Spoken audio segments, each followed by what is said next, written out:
Hey, this is Time Bomb, and if it's your first time checking out the channel, hit that subscribe button to catch all the updates. Alright, thanks a lot for joining me here today. I'm going to do a breakdown on the Midblitz. That's right, this isn't for you solo battle grinders or wherever else you're using Midblitz. This is for head-to-head. That's where I'm using this little Midblitz setup, although it is similar to the setup I use, I guess, in solo battles. I haven't played a solo battle in couple of months. So we're just going out of the nickel double A gap, the Midblitz, right? So here we go. I'm just going to have actually a random play because we're going to get a few different looks here. Okay, so first of all, what I do is I go onto this middle linebacker, and I like to drop him behind the line, and then my user, in this case Lewis, I'm just going to kind of man him up on someone. Now, the thing that I don't like about this setup right here that we're seeing is that the free safety is manned up on Bell, and Bell's like way across the field there. So if he runs a flat or something like that,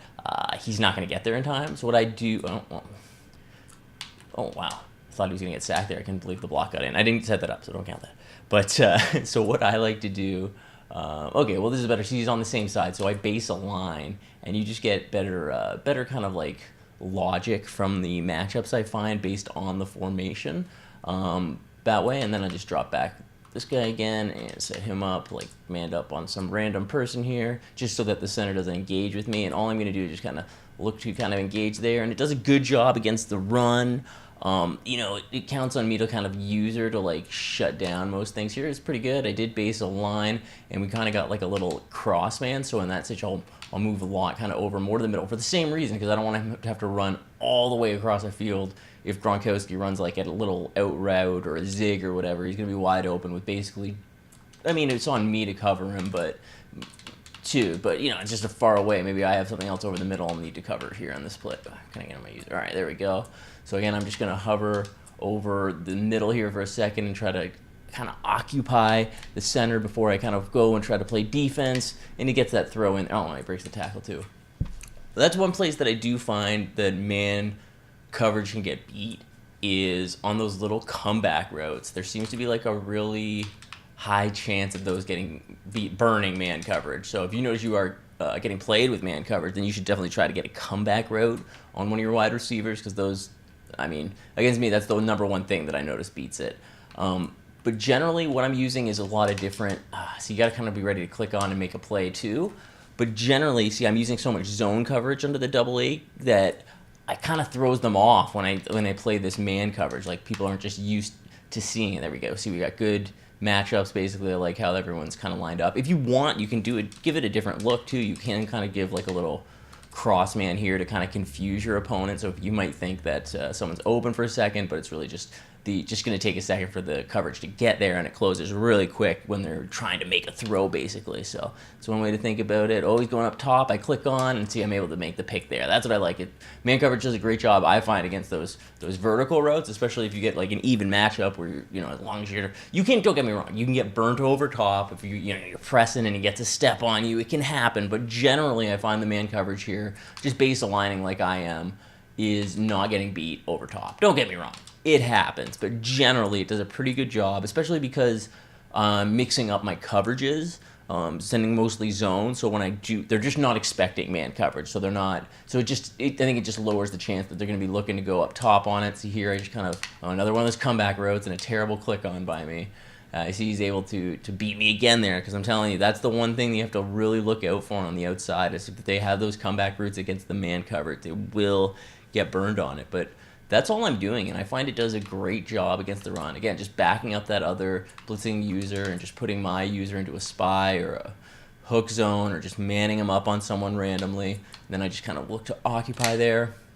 Ooh, spins free, and we're not able to make a decent play, but I like that the coverage is going to get, or the blitz is going to get in there pretty quickly, I find, just doing that little backup and trying to occupy him, because it just creates a little bit of space for him to kind of like shoot in through that gap there. You get the engage, boom, he stops the run right away. That guy coming in behind does a great job, just kind of shooting that gap and getting right at the running back a lot of times. So that's one good thing about having him backed up here too.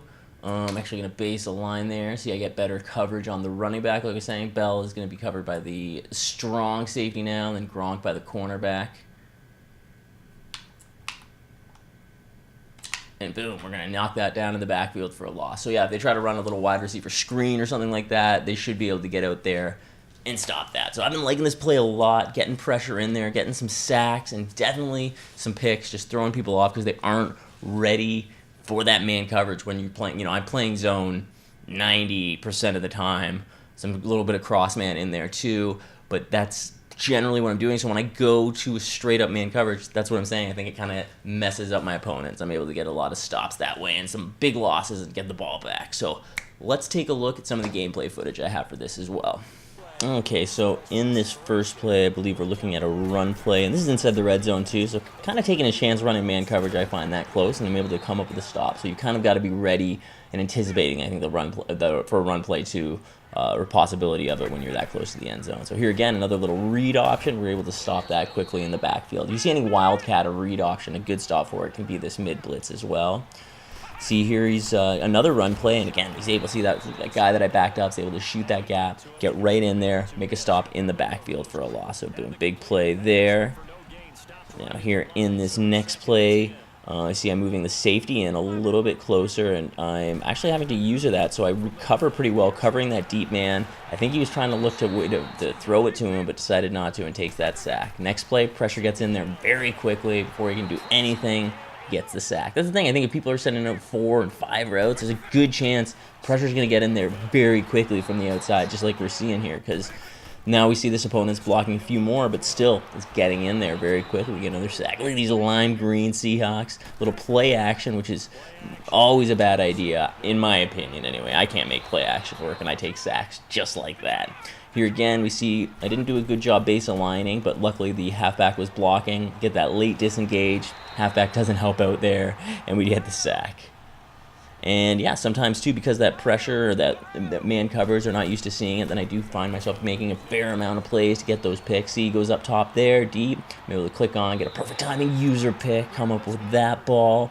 Again here, see a back up, get onto my user just in time, occupy the center, and then I'm backing up over the middle, and then I have to click on and make a deep pick over there, another perfect timing user pick, and I'm able to make that stop too. So I find this defense is a good kind of like constraint defense, right? Like your main defense, your power kind of play defense, you're going to use most of the time and kind of adjust out of, but then to throw off your opponent, use this man coverage mid blitz. They might, especially because I use even a couple cover 3 zone out of the double A gap, so I always try to use that before I use the mid blitz, so they aren't necessarily anticipating it, because I think if you see that double A gap set up just once, you might think that it is mid blitz because there's not too many plays people are running out of it. But if you've seen someone run a double A gap not using mid blitz, then you're going to anticipate again that it's going to be another zone coverage play, and the man coverage kind of gets to them. So that's what I've been thinking with this mid blitz play, working it in a little bit. So thank you for checking out this video.